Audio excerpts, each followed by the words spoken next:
Complotistes, curieuses et curieux, bonjour. Non Sam, c'est complotiste mes amours, bonjour. Bonjour les amis, si vous me permettez cette locution crypto-matinale. Non, c'est toujours pas ça, non? Vous le faites exprès ou quoi? Complotistes, mes dates de spectacle sont disponibles sur clémentfraise.fr.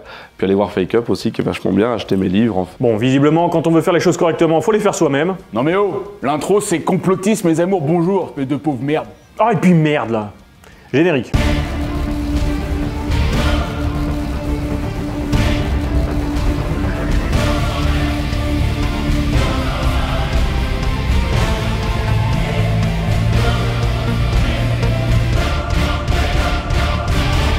Complotistes mes amours, bonjour. On se retrouve pour ce dernier volet de l'analyse critique consacrée au documentaire de Oleg de Normandie, Templiers, Vikings et Cathédrales, le film de divulgation qui change la donne, produit par Pagan TV.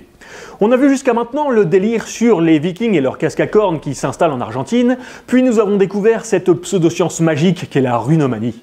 Si vous n'avez pas vu ce film, je vous rappelle qu'il tente de prouver que les Vikings sont allés en Amérique du Sud et que les Templiers sont des païens croyant au panthéon nordique et que grâce au savoir perdu des Atlantes, ils ont bâti des cathédrales à la gloire des dieux et déesses scandinaves. Et tout ça en se basant sur les écrits de chercheurs nazis ou d'auteurs incapables d'offrir la moindre bibliographie scientifique. Il est grand temps de nous pencher sur les Templiers et leur destin. Alors calez-vous bien dans vos sièges, allumez vos cerveaux et c'est parti pour le nettoyage. Le premier grand maître de l'ordre était Hugues de Payen. Hugues de Payen est un simple jeu de mots que comprennent les locuteurs de français et de norrois qui connaissent l'Edda. Hugues de Payen signifie Odin le païen, car dans l'Edda, Odin est aussi appelé Hugues. Allez, ça attaque sec avec de l'étymologie de comptoir. Hugues de Payen serait un jeu de mots pour des locuteurs français. Sauf qu'au XIe siècle, on est dans une période de mutation de la langue. On parle un vieux français plus vieux que le vieux français, le roman. Et quand on regarde les mentions latines de Payen, le village aujourd'hui qui se prononce Pain, le jeu de mots ne fonctionne qu'en français contemporain. Nous sommes dans une erreur analytique que l'on pourrait appeler « Il faut arrêter de dire de la merde ». Anacroétymologie, si on voulait se donner des airs un petit peu pompeux. De l'autre côté, Ig. Est-il Odin ? Oui et non. Ig, c'est le fils d'Odin. Donc il n'est pas lui, mais Odin est nommé Ig dans plusieurs sources. Le seul problème, c'est que Ig, c'est une version anglicisée de Iger, le véritable nom en vieux norrois. Langue utilisée par les Scandinaves entre le 8e et le 15e siècle. Ajoutons à cela que Hugues a une origine germanique, que rien ne rapproche ni de Iger, ni de son équivalent germain, Wotan. On a ici un cas d'école concernant les faux amis en linguistique. Ce n'est pas parce que deux mots sonnent de la même manière dans deux langues, provenant de deux époques et de deux aires culturelles différentes, que cela signifie que ces deux mots désignent la même chose. Nous avons ici une démonstration assez flagrante de manipulation servie sur un mini millefeuille argumentatif, et on notera au passage que la technique du « c'est un jeu de mots hermétique », on la retrouve aussi chez un certain Jacques Grimaud, ancien compagnon de recherche d'Oleg. Comme quoi, il n'y a pas que les grands esprits qui se rencontrent. Mais parce que l'étymologie foireuse n'est pas la seule lubie d'Oleg, attrapez aux calculettes, parce qu'on va jouer avec les chiffres. Hugues de Payen créa l'ordre avec 9 chevaliers, qui partirent pendant 9 ans à Jérusalem de 1118 à 1127. 18 et 27 sont deux multiples de 9. Les Templiers ont créé 9 provinces. Leur règlement comporte 9 règles d'exclusion. Le chiffre 9, qui revient avec insistance, est le nombre d'Odin. Quant à la véritable croix templière, celle de l'origine, elle est faite de 9 cercles. La religion judéo-chrétienne, quant à elle, est reliée au chiffre 7, comme toutes les religions abrahamiques. Tout d'abord, quelle est la source d'Oleg de Normandie? Il tire tout son discours de Guillaume de Tyr. Guillaume de Tyr, à l'époque de la création de l'Ordre du Temple, il a 3-4 ans. Tout comme Michel le Syrien, qui lui va parler de 30 chevaliers. Pourquoi alors s'arrêter sur 9 chevaliers quand Guillaume de Tyr n'en parle que pour respecter la symbolique des 9 années passées à Jérusalem? Et puis, ces 9 années sont-elles vraiment 9? Hugues de Payen s'installe en 1114 à Jérusalem et n'y bougera qu'en 1127, lorsqu'un petit groupe d'aristolaïcs ira en Occident pour recruter d'autres cavaliers afin de protéger la route vers la Terre Sainte. Hugues de Payen reste donc 13 ans à Jérusalem avant de revenir chercher d'autres frères d'armes. En ce qui concerne les 9 provinces, ça dépend de la date à laquelle on les compte. Mais on peut dire que oui, à la création, il y a 9 provinces. 9 règles d'exclusion, tout dépend de quelle exclusion on parle. Parce que dans la règle des Templiers, il y a l'exclusion de la maison et l'exclusion de l'habit. En gros, dans les deux cas, vous vous faites virer. Mais les 9 raisons de la perte de la maison sont plus graves que les 31 raisons de la perte de l'habit. À titre de comparaison, quitter la maison et rejoindre les Sarrasins, c'est une perte de la maison. Alors que si un frère quitte la maison 2 jours sans rien dire à personne, eh ben il perd l'habit pendant 1 an, et s'il fait une petite chose en plus, il perd la maison. On a donc 10 manières de perdre la maison rien qu'avec cet exemple. Et au total, 40 règles d'exclusion. Est-ce que je suis obligé de sortir une calculatrice pour vous montrer que 40 n'est pas égal à 9 ? Je ne l'espère pas. Est-ce que le chiffre 9 est le chiffre d'Odin ? Odin se suspend 9 jours et 9 nuits à Yggdrasil pour choper le secret des runes. Il a un anneau qui fabrique lui-même 9 anneaux. À l'eau Tolkien, oui, c'est pour une idée, et elle est terrible. Il attend le 9e jour pour tuer un géant trop méchant, et tout ce qui relie Odin au chiffre 9, bah c'est ça. Quant à la véritable croix templière, celle des origines, bah c'est une croix rouge. Guillaume de Tyr évoque cette croix grecque droite. Donc la croix faite de 9 cercles, c'est rigolo parce que ça marche, mais historiquement, ça vaut que dalle. Concernant le lien entre la religion abrahamique et le chiffre 7, on pourrait mettre en évidence que Jésus est mort sur la croix à la 9e heure, que la hiérarchie angélique est divisée en 3 groupes de 3, que la Hanouka, c'est un chandelier à 9 branches.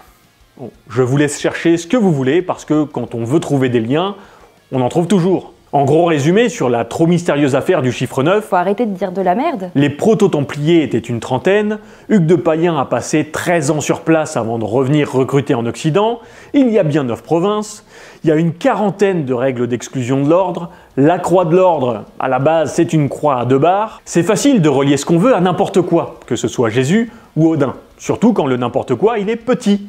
Si on avait dû relier les Vikings au nombre 23, ça aurait été beaucoup plus chaud, mais je suis certain que Jim Carrey aurait réussi sans difficulté.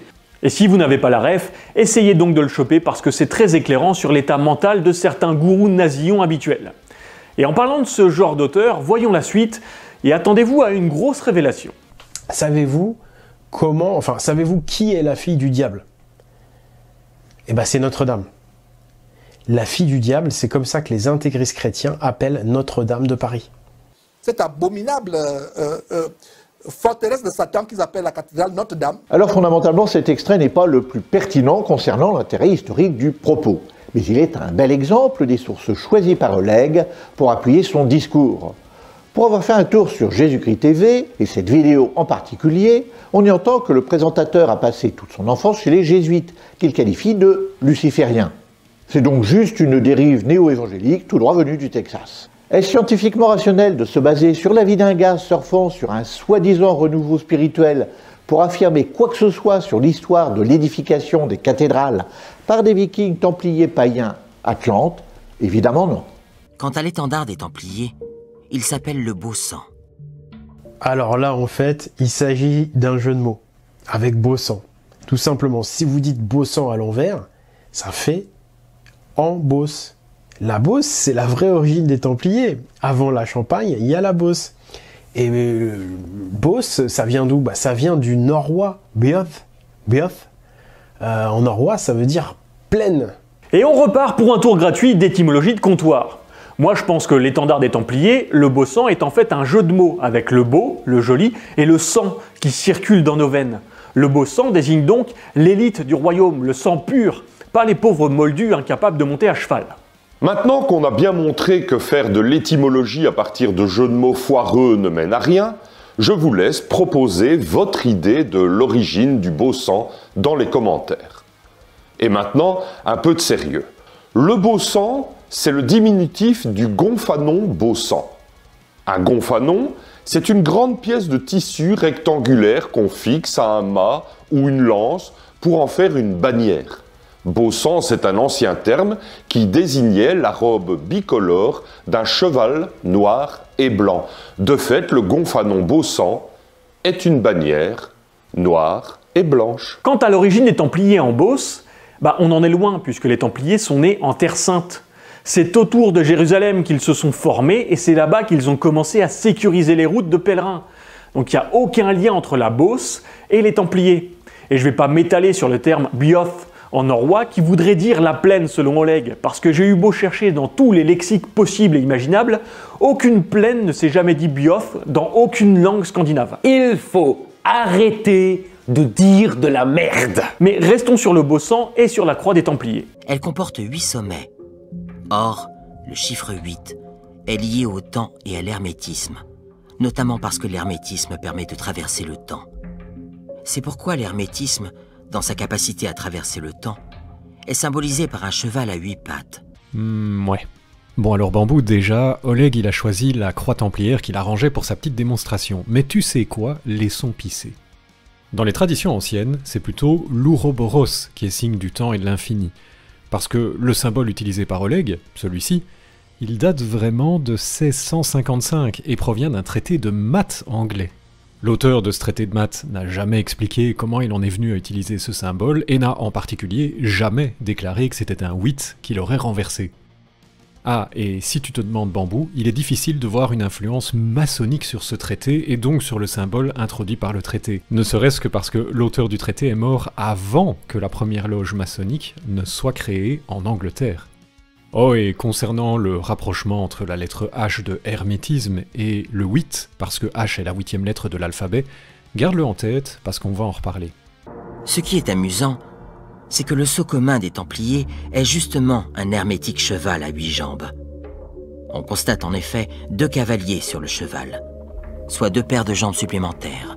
Or, le seul cheval à 8 pattes que l'on connaisse dans toutes les religions et mythologies du monde, c'est Sleipnir, le cheval de Dain, chevauché par le dieu Hermode. Ce nom permet de faire le lien avec l'Hermès grec, et donc l'hermétisme. Ce qui est vraiment amusant ici, c'est le biais de sélection. D'abord, on a bien un sceau avec 2 hommes qui partagent un cheval. On peut faire comme Oleg et choisir d'oublier que le sceau est cerné de la mention « sceau de la milice du Christ ». De mon point de vue, je trouve que c'est une omission un petit peu étrange, mais vous en faites ce que vous voulez. Ensuite, pourquoi est-ce qu'on parle de 8 pattes, alors que le sceau n'en figure ici que 6 ? Et pourquoi est-ce que, quand on évoque Sleipnir et ses 8 pattes, on ne parle que de lui sans cavalier ? Pourquoi est-ce que dans un cas, le cavalier compte et pas dans l'autre ? Ça ressemble drôlement à un bon cherry-picking des familles à l'ancienne. On oublie aussi que le dieu Hermès n'a rien à voir avec l'hermétisme, contrairement à Hermès Trismégiste, personnage mythique de la pensée philosophique grecque. Et oui, l'hermétisme, ça vient du grec. Et c'est marrant, mais dans l'alphabet grec, la lettre qui ressemble au H, le ita, c'est la 7e lettre de l'alphabet, et pas la 8e. Ouais, je vous avais prévenu qu'on allait revenir dessus, mais bon. Comme depuis le début de cette dernière partie, on fait des liens qui n'ont absolument aucun sens basés sur la règle du « ouais, ça sonne pareil, donc forcément c'est lié » ou alors du « c'est un jeu de mots », bah non, en science ça fonctionne pas comme ça. Il faut arrêter de dire de la merde. On saute de Sleipnir à l'âne pour revenir à ce que nous avait dit Oleg à propos de la Vierge Marie. C'est les Templiers qui ont introduit la Vierge Marie dans le christianisme. Avant Notre-Dame, il n'y a pas de Vierge Marie, car il y a trop d'incohérences entre elle, la Vierge Marie, et la religion chrétienne. Déjà, premièrement, elle n'est pas divine, Marie, alors que sur les cathédrales, elle est quand même au-dessus de Jésus. Deuxièmement, elle est exclue de la Trinité. Trinité qui, pour moi, d'ailleurs, a également été ajoutée pour l'occasion. Et puis, troisièmement, Marie, c'est la mère de Jésus. Mais elle n'a pas de mari, elle est pas mariée. Et on a là une erreur assez commune, hein. Quand tu critiques une religion que tu connais pas, tu risques de dire tout un tas de cagades. Reprenons dans l'ordre. La Vierge Marie est-elle introduite par les Templiers? Enfin, introduite, tout bien tout honneur. Hein. On l'a évoqué rapidement dans le premier épisode, le culte marial n'a pas été créé par l'ordre du Temple. En 428, Notarius affirme que... C'est Nestorius. Oui, Nestorius. Donc en 428, Nestorius affirme que Jésus était 100% divin. Et il retire donc à Marie le titre de mère de Dieu. Donc au XXe siècle... Au 5e siècle, PH. Ouais, mais mets-y un peu du tien aussi. Mais au 5e siècle, Marie est donc déjà présente dans le christianisme. Ce que dit Oleg est donc ici au mieux une erreur et au pire un mensonge. Est-ce que Marie est toujours au-dessus de Jésus dans les cathédrales? Oleg nous a montré la cathédrale de Chartres. Et c'est tout. Pour lui, Ça veut dire que Marie est une représentation de déesse. Mais si on regarde plus de cathédrales qu'Oleg, donc 2 devraient suffire, la cathédrale d'Amiens possède des représentations de Marie. Elle a même son propre tympan. Est-ce que ça veut dire que tous les personnages situés au-dessus d'elle sont plus divins qu'elle? Il y a aussi une représentation de Marie sur le beau pilier de cette même cathédrale. Si la présence de Marie indique qu'elle est divine, est-ce que cela veut dire que Charles V, son fils Charles VI et le cardinal de Lagrange, puisqu'ils sont aussi représentés sur ce pilier, sont divins? Nous pourrions aussi évoquer la cathédrale de Sens, où l'on voit sur le portail sud le couronnement de Marie par le Christ. Donc, quand quelqu'un se permet de nous remettre une couronne, c'est qu'il est au-dessus de nous en général. On pourrait ajouter que, d'après Oleg, si Marie est au-dessus de tout, c'est qu'elle est une déesse. Mais dans aucune cathédrale, on a de représentation humaine de Dieu. Est-ce que parce qu'il n'est représenté que sous forme de colombe ou de main, cela veut dire que Dieu n'est pas divin? On voit très facilement les limites du raisonnement d'Oleg. Il nous dit ensuite que Marie est exclue de la Trinité, ce qui est tout à fait exact. Le Père, le Fils et le Saint-Esprit forment la Trinité, tout simplement parce qu'ils sont d'essence divine. Ça a très longtemps été débattu pour le Fils d'ailleurs. Ce n'est donc pas anormal que Marie ne figure pas dans cette Trinité. Quant au dernier point, Marie est la mère de Jésus, mais elle n'aurait pas de mari. Mais que faire de Joseph dans ce cas? Faut arrêter de dire de la merde. Car même si le mariage n'est pas achevé lorsque Marie tombe enceinte, il est bien entamé. Les évangiles de Luc disent bien « L'ange Gabriel fut envoyé par Dieu dans une ville de Galilée appelée Nazareth à une jeune fille vierge accordée en mariage à un homme de la maison de David appelé Joseph. » Accordée en mariage dans la tradition juive signifie bien que la première étape du mariage est faite. Ce n'est pas qu'une demande en fiançailles, c'est un contrat menant au mariage effectif. Donc, dire que Marie n'était pas mariée à Joseph, sachant que le mariage est engagé avant la conception de Jésus et que le mariage est effectif avant la naissance de ce dernier, c'est tordre la réalité. On voit tout de même avec ce passage qu'Oleg donne un avis mal renseigné et gavé de biais de confirmation afin de guider le spectateur où il en a besoin. Mais accrochez-vous bien pour la suite. Notre-Dame est la grande déesse, dont l'époux est Odin et le fils Balder. Ce dernier a une épouse, la déesse Nanna. Frigg correspond donc à la Vierge Marie chrétienne, Balder à Jésus et Nanna à Marie-Madeleine, l'épouse de Jésus non reconnue par l'Église. Il y a eu récupération, parce que la correspondance entre les deux religions, elle est trop parfaite. Est-ce que la Vierge Marie est Frigg, Jésus Balder et Nanna Marie-Madeleine? Pour répondre à cette question, on va devoir mettre en parallèle certains points de la vie de ces personnages. Naissance, mort, parents, enfants, origine, alors comparons. C'est l'heure du... Frigg est une déesse scandinave, femme d'Odin, mère de Balder et Od. Elle voit l'avenir et c'est la seule femme installée auprès d'Odin qui prend le temps de le conseiller. Marie est une femme humaine d'obédience juive de la province romaine de Judée. Elle est la mère de Jésus et n'a jamais rencontré Dieu ni ne s'est installée à ses côtés pour le conseiller. Le seul point commun entre les deux, c'est qu'elles sont toutes les deux femmes et mères. C'est un peu léger pour dire que l'un correspond à l'autre. Balder est un dieu scandinave, fils de 2 dieux scandinaves vivant dans un lieu où le mal n'existe pas. Il a une femme et un fils et il se fait tuer par son frère à cause de Loki. J'ai raconté l'histoire dans le précédent épisode. Jésus, lui, est à la fois humain et divin, fils d'une femme et du Saint-Esprit, et né d'une fratrie de 5. Il vit sur une terre où règne le péché. Il meurt par crucifixion avant d'être ressuscité pour finir par monter aux cieux. Ici, le seul point commun, c'est d'être homme, Dieu et fils. Et c'est toujours très mince pour affirmer qu'il y a correspondance entre ces deux figures. Nanna est une déesse scandinave, femme de Balder, qui se laisse mourir de chagrin à la mort de son mari, Balder. Marie-Madeleine, elle, est une femme humaine, soutien de Jésus-Christ, jamais mariée à ce dernier. On ne sait rien de ses enfants et elle ne se laisse pas mourir lors de la crucifixion de Jésus. Le seul point commun entre ces deux femmes, c'est qu'elles sont toutes les deux des femmes. Alors, en nous basant sur les points communs entre ces personnages, on pourrait établir des parallèles plus probants entre Marie, Jésus et Marie-Madeleine, et Padmé, Luke et Maharajad, en tout cas en ce qui concerne l'histoire de Star Wars. Avant le rachat par Disney, si c'est pas la preuve qu'on veut nous cacher la vérité. Enfin bon, laissons tomber notre copine la petite souris et allons fouiner du côté de l'Italie. L'église de Rome était en perte de vitesse durant la période templière. Elle était la rivale naturelle des Templiers odiniens. Mais elle ne pouvait rien tant que le roi protégeait le temple. Un petit rappel s'impose. La période templière, on la situe entre la fondation et la fin de l'ordre du Temple, à savoir de janvier 1129 jusqu'en mars 1312. Maintenant, est-ce qu'entre 1129 et 1312, l'Église catholique romaine est en perte de vitesse? Si l'on dresse un portrait du sud au nord, on se rend compte qu'au sud de l'Europe, l'Espagne passe d'une situation où elle est encore à moitié musulmane à une Espagne majoritairement catholique, à l'exception de l'Émirat de Grenade. À l'Est, des missions, donc des opérations diplomatiques d'évangélisation, sont organisées vers les populations mongoles, d'une part vers la Turquie actuelle et d'autre part vers la Chine.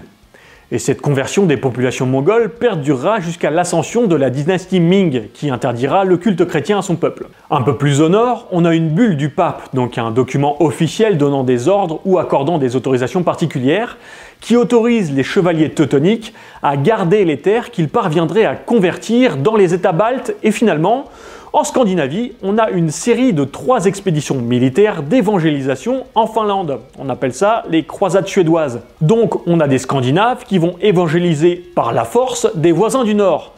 C'est assez cocasse de comparer des faits historiques bien connus au discours d'Oleg, parce que d'un côté, notre désinformateur préféré affirme que les Odiniens sont des médiateurs entre les païens et l'Église, qui défendent une totale liberté de culte, et de l'autre, on a l'histoire qui nous montre bien que l'Église de la période templière n'est pas du tout en perte de vitesse. Faut arrêter de dire de la merde. Et on a même la réforme grégorienne qui est très bien installée. Et on a un pape qui va réussir à faire excommunier un roi. Donc bien au contraire de tout ce que peut nous dire Oleg, la puissance de l'Église, elle est particulièrement bien installée. On peut se demander si, à travers ce passage, Oleg ne montre simplement pas, une énième fois, la méconnaissance totale du sujet qu'il aborde, en évoquant la puissance de l'Église au Moyen-Âge central, ou s'il use juste de petites manipulations habituelles. Mais ne tirons pas trop sur l'ambulance et allons voir s'il s'y connaît un peu mieux en Templiers qu'en Église catholique romaine. Depuis quelques années, les Templiers ne battaient plus monnaie.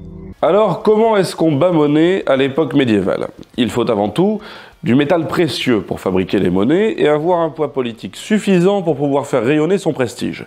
Si on s'en tient aux allégations d'Oleg, les Templiers odiniens avaient des mines en Argentine, mais nous avons démontré dans les précédents épisodes que toutes ces affirmations étaient daubées du cul. On trouve quelques monnaies marquées par traces templières, là où il y avait du pouvoir, c'est-à-dire en Terre Sainte, et c'est à peu près tout. On ne trouve pas de monnaie templière ailleurs, tout simplement parce qu'aucun ordre religieux n'a jamais eu le droit de battre monnaie. Les Templiers en tant qu'ordre ne sont pas seigneurs politiques et n'ont donc pas le droit d'influer sur l'économie locale en créant de la monnaie à leur effigie. En 1290, eut lieu l'effondrement de l'empire viking de Tiwanaku. C'était le principal gisement d'or et d'argent d'Amérique. La cause? Un tremblement de terre qui fut suivi par l'attaque de tribus indigènes contre la cité déjà ruinée par le séisme. À la base, j'avais envie de mettre un passage un petit peu plus long, puisque le narrateur nous confie qu'à la suite de ce tremblement de terre de 1290 et de l'attaque des indigènes, les gisements d'or et d'argent se sont taris, et que plus aucune richesse ne parvenait en Europe, d'où l'effondrement économique du royaume. J'allais longuement développer pour expliquer que l'économie n'est jamais monofactorielle, que ce n'est pas parce qu'on a plus de mines d'or et d'argent que le pays va bien. Sinon, le pays irait très bien puisqu'on a des mines d'argent sur les territoires, à Sainte-Marie-aux-Mines par exemple. Pour expliquer l'évolution économique, on doit y appliquer le facteur social, comme les premières grèves ouvrières dans les Flandres, et d'autres éléments plus particulièrement parlants, comme le fait que les banques italiennes doivent prêter des sommes monstrueuses au roi Plantagenet, suite aux dépenses liées aux croisades et autres guerres de succession dans le royaume anglais. Mais comme je vous le disais, je n'ai pas besoin de développer pendant 3 plombes le fonctionnement de l'économie, tout simplement parce que Oleg justifie cet effondrement par un cataclysme tectonique, l'équivalent d'un bon 7.6 sur l'échelle de Mondotech, suivi de batailles menées par des indigènes. Et bien entendu, pour affirmer ça, il se base sur... rien du tout. Il n'y a absolument aucune trace d'aucune sorte faisant état d'un tremblement de terre en Argentine en 1290. Aucun récit n'en parle. Aucune trace archéologique ne montre des effondrements, et comme de toute manière on n'a aucune trace d'agglomération ni d'exploitation minière scandinave là-bas, Oleg ne fait qu'ajouter une sauce saveur excrément dans un bon sandwich à la merde. Et en parlant de caca, Voyons un peu plus ce qu'Oleg a à nous dire sur les valeurs philosophiques des Vikings. Une religion qui protégeait les valeurs démocratiques et la philosophie. Car la religion des dieux et des déesses vikings nous apprend à philosopher, à se prémunir des manipulations, à être libre. Elle est la seule à promouvoir la véritable démocratie. Et c'est pourquoi elle fut combattue par le pouvoir occulte.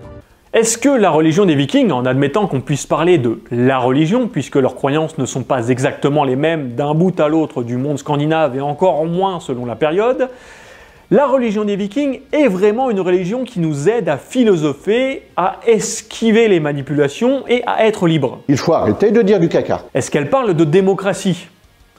Il y a très souvent une image romancée du clan viking, où tous les habitants peuvent se réunir dans l'assemblée et décider tout un tas de trucs ensemble. Et dans les faits, on en est loin. Sur la période viking, certains chercheurs estiment que près de 20% de la population est esclave. Donc on est libre, mais pas trop non plus, hein, faut pas déconner. Concernant la démocratie que semble vénérer Oleg, est-ce qu'on parle bien de la même? Une démocratie dominée par les puissants où seuls les hommes riches et libres décident pour tout le monde.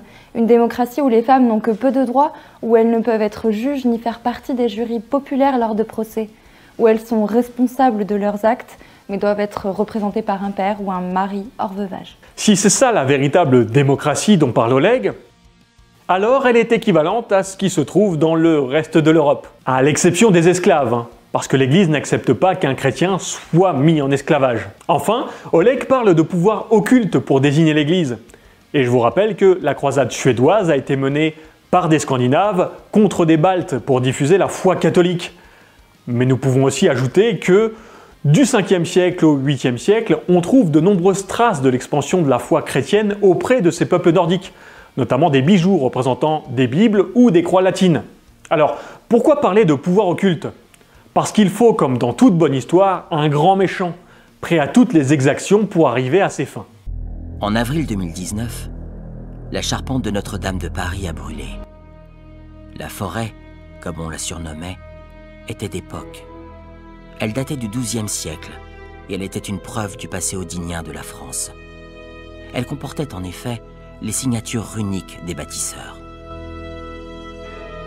On part donc en direction de Notre-Dame de Paris parce que... pourquoi pas? Oleg parlait d'église odinienne en Normandie, puis dans le nord de la France, et maintenant il se sert de l'incendie de Notre-Dame pour servir son récit. Selon le narrateur, les marques de tâcherons sont une preuve que ce sont des bâtisseurs odiniens qui ont construit les cathédrales, et pour appuyer cette affirmation, on nous montre une seule marque de tâcheron, un I et un A, qui d'après le film devrait être une preuve. Il se trouve qu'entre les marques de tâcherons et le marquage de référence pour savoir où et comment se positionne telle ou telle pièce de charpente, les traces laissées par les bâtisseurs manquaient pas et fort heureusement, des études ont été réalisées avant l'incendie. Et pour justifier de la véracité de ses propos, il enchaîne avec un passage particulièrement savoureux sur la manière dont il pense et fait ses recherches. C'est pour éliminer les preuves qu'elle a été détruite. L'incendie a détruit des preuves, mais heureusement, les preuves comme ça, il y en a d'autres, hein, dont certaines ne sont pas effaçables. Oui, pas effaçables. Car dans leur infinie sagesse, les anciens bâtisseurs, depuis l'Atlantide jusqu'aux cathédrales, eh ben, ils ont écrit un message invisible et indestructible. Grâce à une idée de génie qu'ils ont eue il y a 5000 ans, peut-être même avant d'ailleurs. Hein. Mais cette idée, c'était d'écrire sur la terre, comme on écrit sur une carte. Si on reprend les choses dans l'ordre, l'Église catholique, ce pouvoir occulte, aurait incendié en 2019 l'une de ses plus belles et grandes cathédrales françaises pour détruire des éléments qui avaient tous été enregistrés et répertoriés depuis des années par les chercheurs ayant travaillé sur la charpente de Notre-Dame. Il faut arrêter de dire de la merde. Ces traces dont parle Oleg, elles sont connues et elles ont été enregistrées. Elles n'ont donc pas été détruites. Et sa vision complotiste crée de toutes pièces un récit qui n'a absolument aucun sens. Le seul fait réel de tout ce passage, c'est l'incendie. La suite nous amène vers les Atlantes qui auraient eu une idée de génie pour laisser un message indestructible. Les cathédrales, c'est tellement indestructible qu'il y en a quelques-unes qui ont été détruites dans l'histoire. On pourrait parler de la cathédrale de Chartres qui disparaît presque entièrement dans un incendie, puis qui prend la foudre et qui brûle à nouveau. Et ça, c'est qu'un exemple. Hein. Je parle pas de tous les édifices qui ont été démontés pour les agrandir, parce que c'est souvent le cas dans un très grand nombre de cathédrales. Souvenez-vous des listes de cathédrales du premier nettoyage. L'immensité date d'avant la période templière et toutes ont été retapées d'une manière ou d'une autre à un moment ou à un autre. Et concernant le délire sur les technologies atlantes de 5000 ans, bon là c'est tellement indestructible qu'on ne trouve aucune trace d'aucune sorte de l'Atlantide ou de leur technologie. Si c'est pas la démonstration ultime qu'on se fout de votre gueule, je sais pas ce qu'il vous faut. Mais vous l'avez entendu, on termine ce passage sur une belle transition. Ce genre de transition où je vous demande d'ajuster votre ceinture parce qu'on va arriver dans des zones de forte turbulence. On l'appelle le message des dieux, car il ne peut être vu que depuis le ciel. Et aujourd'hui, grâce à Google Earth, nous pouvons le lire, et c'est impressionnant. Les pyramides de Gizeh, qui symbolisent les 3 triangles d'Odin, sont reliées aux 3 mornes de Newgrange, qui représentent les 3 cercles, le triskel des 3 vierges. Bon, j'avais prévenu ou j'avais pas prévenu? Déjà, on l'appelle le message des dieux. Alors j'ai cherché le message des dieux sur le net. À part des bouquins sur les baux de Provence ou le vin à l'époque antique, je crois que personne n'appelle cette ligne liant Newgrange aux pyramides le message des dieux. Mais étudions-le un peu plus. Les pyramides de Gizeh seraient les 3 triangles d'Odin. Sincèrement, là vous voyez combien de pyramides? Je vous laisse réfléchir un petit peu parce que c'est important de bien savoir compter jusqu'à 6. Je vais rappeler que les nornes ne sont pas 3, mais bien plus nombreuses. Alors pourquoi rester bloqué sur 3? Enfin, à part pour coller avec le fantasme du triskel qui serait relié aux nornes. Je vous rappelle que le triskel, il est bien plus vieux que la croyance qui associe des tisseuses au destin. On ne sait pas réellement à quoi correspond ce symbole dans les croyances des hommes du néolithique, mais on n'a absolument jamais eu de traces archéologiques ou épigraphiques montrant que les hommes préhistoriques ont personnifié d'une quelconque manière le passé, le présent et le futur. Et concernant le triskel qui serait formé par les 3 mornes, terme d'ailleurs utilisé aux Antilles, on ne sait pas trop pourquoi Oleg l'utilise à ce moment-là, voilà une vue Google Maps de l'emplacement des 3 tumulus. Oui, tumulus, c'est comme ça qu'on appelle une tombe recouverte d'un tertre. Et vous vous rendez facilement compte que les 3 spirales du triskel, vous savez, quand la dame de la SNCF elle vous dit de ne pas être trop près du bord parce qu'il y a un train qui arrive un peu vite, bon, le triskel là, il a clairement pas écouté l'annonce. Mais puisqu'on est parti à jouer avec des cartes, gardez votre ceinture et voyons la suite de ce message caché, secret et trop étrange. Les Templiers devaient connaître cette liaison sacrée entre les pyramides et Newgrange. Et tout prêt à croire qu'ils n'ont bâti les cathédrales que pour mettre en valeur ce lien. Faut savoir que sur les 15 premières cathédrales de Francie, 9 se trouvent le long du lien sacré. Et on part directement sur une affirmation hypothétique. Et on peut se demander comment est-ce que les Templiers pourraient avoir connu ce lien sacré alors qu'ils ne se sont jamais installés sur l'un ou l'autre de ces sites? Les seules sources que nous avons concernant le lien entre Ordre du Temple et Égypte sont des alternatives qui se basent sur pas grand-chose, un peu comme Oleg. Il faut arrêter de dire de la merde. Est-ce que les Templiers ont bâti des cathédrales pour mettre en valeur ce lien? Puisque les Templiers n'ont bâti aucune cathédrale, non. Voilà, merci de nous avoir suivis. Bon d'accord, non, ok, on va développer un peu plus. Comment fonctionne la méthode d'Oleg? Il tire un trait, regarde ce qu'il y a à peu près autour, et pouf pouf, il en tire des conclusions. Mais, parce qu'il y a un gros mais, avant de tirer des conclusions, il faut se renseigner un peu sur les dates de construction de ces cathédrales. Et pour cela, je vais ressortir le listing du premier épisode. Comme quoi, le temps perdu n'était pas si perdu finalement. Oleg nous parle des cathédrales de Arras, Cambrai, Saint-Quentin, Noyon, Laon, Reims et Strasbourg. Bon, déjà c'est marrant parce qu'on trouve 9 cathédrales sur ce prétendu lien sacré, mais il n'en propose que 7. Lapsus ou omission volontaire, nous ne le saurons pas ici. Qu'en est-il des dates d'édification de ces cathédrales? Alors, avant ça, petit rappel, une cathédrale, c'est l'équivalent d'une préfecture pour la religion catholique. Et cette préfecture est désignée par le pape qui va nommer un évêque pour gérer la région. Mais ça aussi, on en avait parlé dans les épisodes précédents.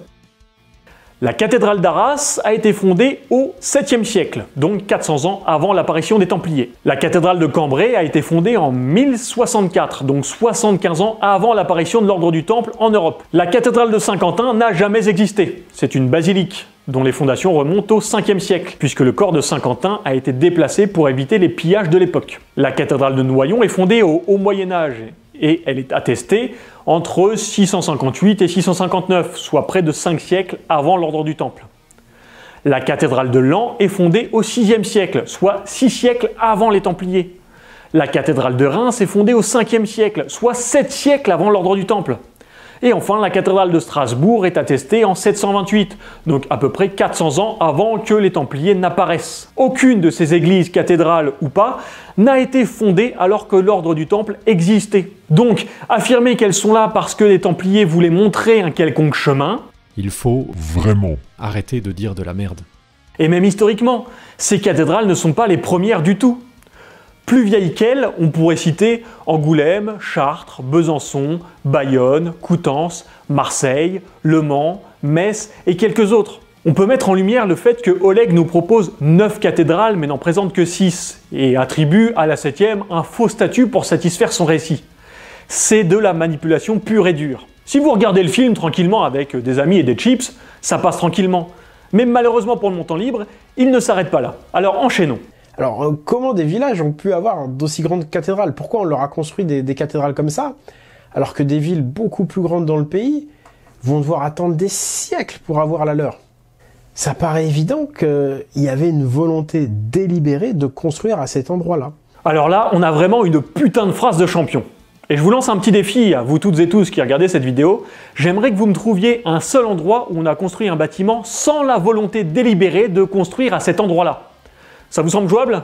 Bon, on fera un petit concours un de ces jours avec vos plus belles trouvailles. Aujourd'hui, la Seine-Saint-Denis a un des taux de pauvreté les plus hauts du pays. Pourtant, ils ont trouvé comment construire le Stade de France. C'est trop bizarre.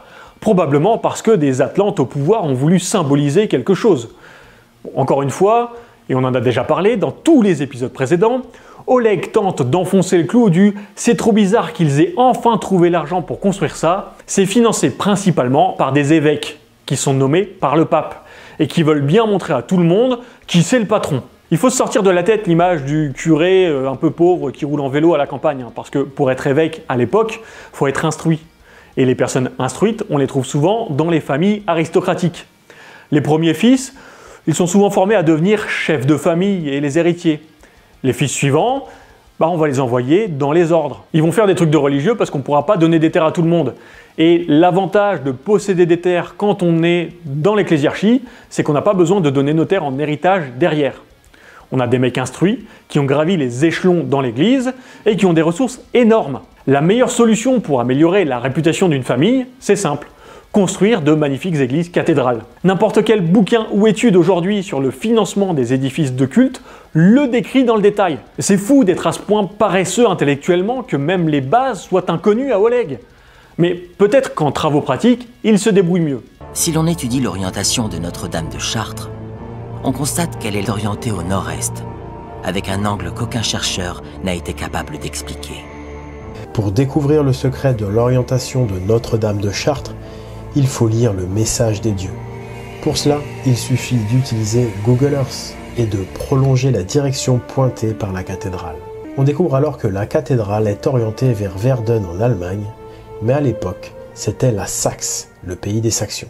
Nous sommes donc face à une démonstration de travaux pratiques qui détermine, d'après Oleg, les raisons de la fondation de Notre-Dame de Chartres à cet endroit et dans cette direction pour désigner le champ de bataille de Verden au sud-ouest de Hambourg. Il faut arrêter de dire de la merde. Buvez-en plutôt. Cette démonstration ne prend bien sûr pas en compte le fait que la cathédrale de Chartres soit bâtie par-dessus l'ancienne église et que son orientation suive celle de la crypte de Saint-Lubin.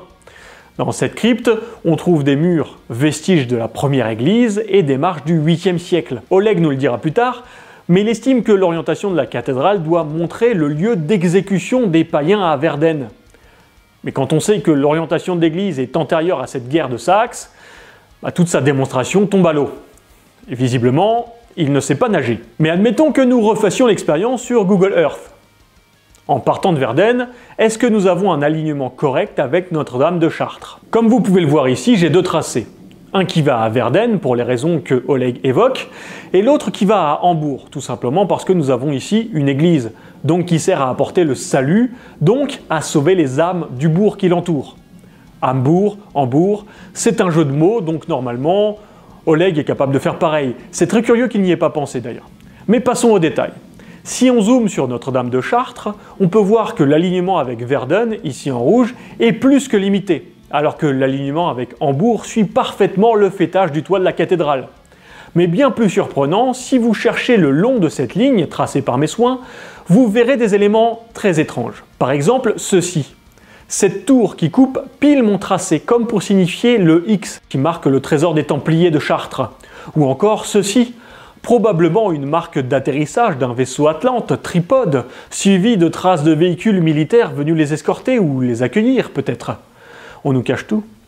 Mais la plus grande preuve est celle-là. Ce tracé passe sur la ligne de corner jusqu'au poteau du terrain de mini-foot de Charleroi. Mini-foot de Charleroi, donc petit pied du roi Charles. C'est tout de même une coïncidence particulièrement forte. Pourquoi?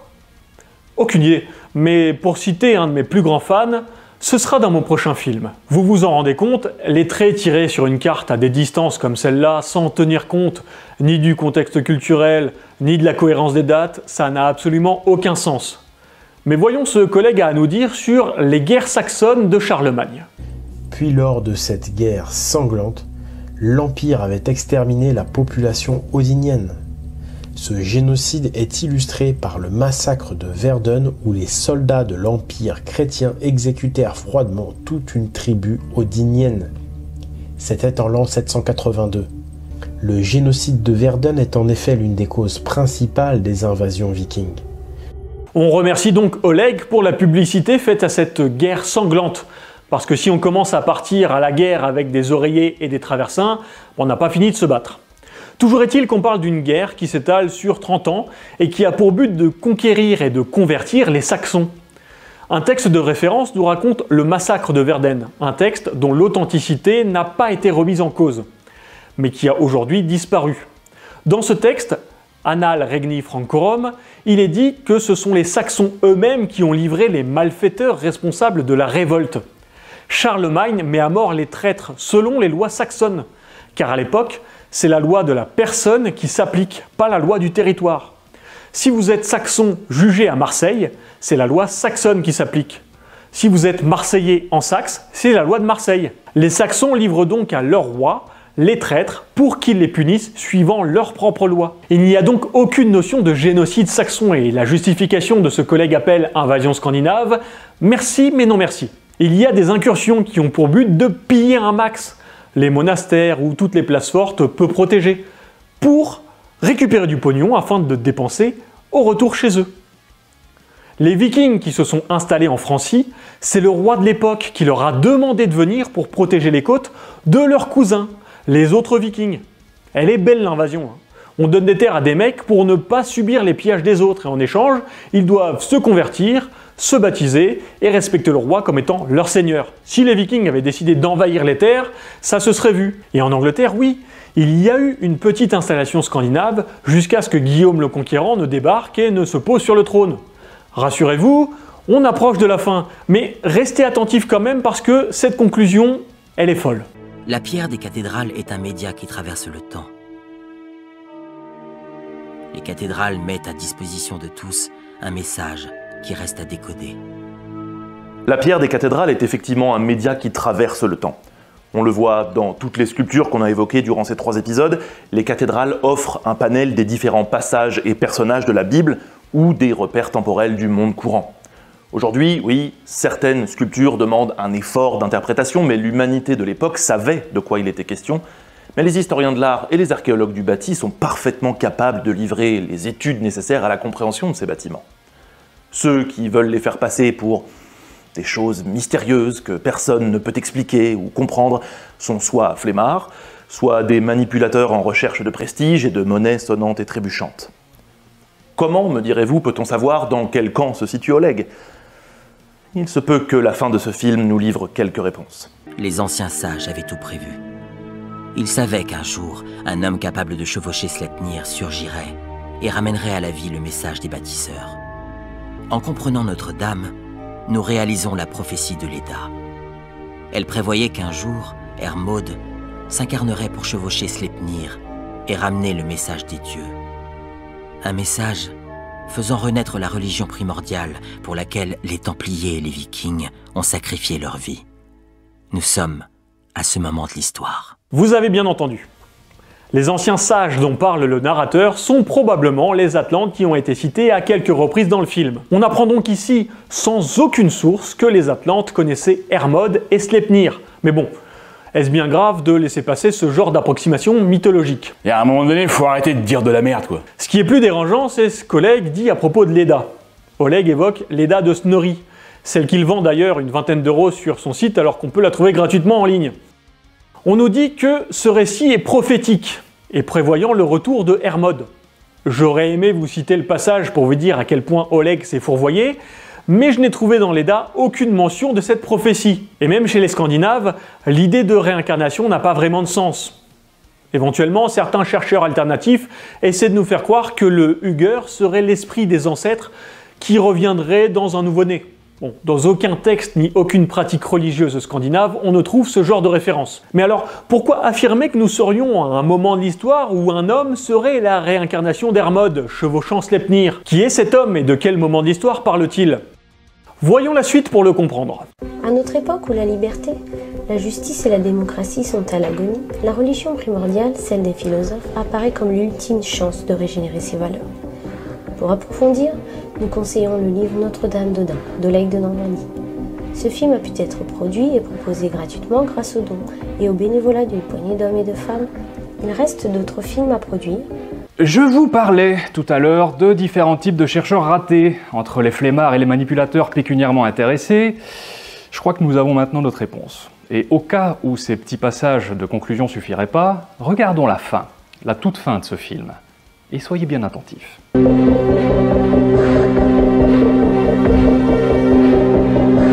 Vous l'avez vu? Oleg Hermod de Normandie. À la limite, que la fin du film parte en trip mystique à base de retour d'un prophète hypothétique, ça me choque pas tant que ça, pas plus que Grimaud en tout cas. Il parlait bien d'un message laissé par les bâtisseurs pour nous permettre de réchapper à la fin du monde. Mais la grosse différence, c'est que Grimaud n'a jamais dit « Je suis la réincarnation d'Osiris et je vais sauver les gens qui vont rejoindre ma religion primordiale ». Ici, on a Oleg qui l'écrit et qui le dit dans pas mal d'autres vidéos. Il est la réincarnation d'un dieu scandinave. Il a le pouvoir de rétablir la liberté, la justice, la démocratie. Il est l'ultime chance de régénérer les valeurs et pour ça, il suffit de le rejoindre et de le financer.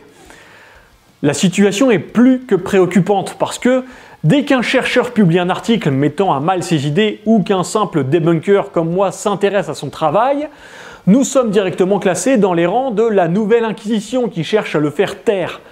Il parle lui-même de l'omerta qui règne sur ses révélations. Jamais je n'ai cherché à le faire taire.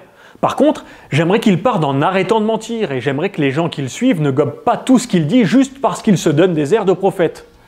On peut très bien penser que la démocratie, la justice ou la liberté sont à l'agonie. Mais faire du populisme à l'arrière-goût de dérives sectaires, est-ce vraiment la réponse à ces problèmes? Les valeurs que veut régénérer Oleg, c'est quoi? Remettre les femmes à la cuisine? Lui interdire de voter? Remettre en place un patriarcat guerrier? Faire la part belle à la vendetta? Brûler les églises parce que les chrétiens auraient persécuté les païens vikings? Se venger du massacre de Verden? Si je pose ces questions, c'est pas pour le plaisir de vous faire un appel à l'émotion. C'est simplement parce que dans le discours d'Oleg, ce sont des courants idéologiques que l'on croise parsemés par-ci par-là au travers de contenus en provenance de négationnistes, d'assassins, de destructeurs de patrimoine. Peut-être n'est-il qu'un grand naïf et dans ce cas, je suis prêt à revenir sur mes croyances à son sujet. Mais entre ce qu'il véhicule et la manière dont il se remplit les poches à grands coups de marchandage qui ressemble clairement à du dropshipping, notamment sur les bijoux, ça me laisse à penser que ces manières ne sont pas propres. Et c'est pourquoi je me permets de faire cette longue mise en garde de conclusion. J'en profite pour remercier tout le petit monde qui m'a aidé pour la relecture, le tournage et toutes les apparitions que vous avez vues et que vous retrouverez dans la description. Je vous annonce qu'on va se faire un petit retour en live pour bien débriefer tout ça parce que j'ai pas mal d'exclus et de bons souvenirs à partager que je ne vous ai pas encore montrés. Si vous avez des amis ou de la famille qui soutiennent Oleg, prenez bien soin d'eux. Et en attendant de nous retrouver, je vous souhaite de garder un esprit critique bien aiguisé, de ne pas vous laisser avoir par les charlatans, et je vous dis à aussi vite que possible pour un prochain nettoyage. Ciao!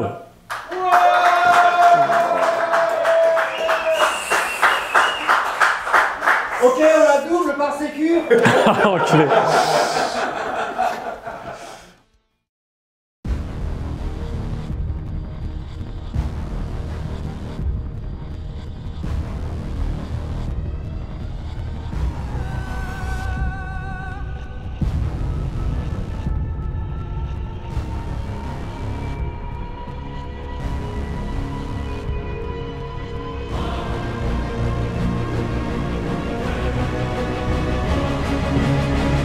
Dans un monde où la science évolue toujours plus vite, l'homme ne sait plus comment rêver. Aidé par la facilité de communication sur les réseaux, le mal tente de se jouer de la crédulité des masses, en vendant à tour de bras des fantasmes et des hypothèses venues d'ailleurs. Face à ce crime contre la communauté scientifique, il existe un homme. Sa mission, réduire à néant les complots et les mythes. Il est le nettoyeur de mythes.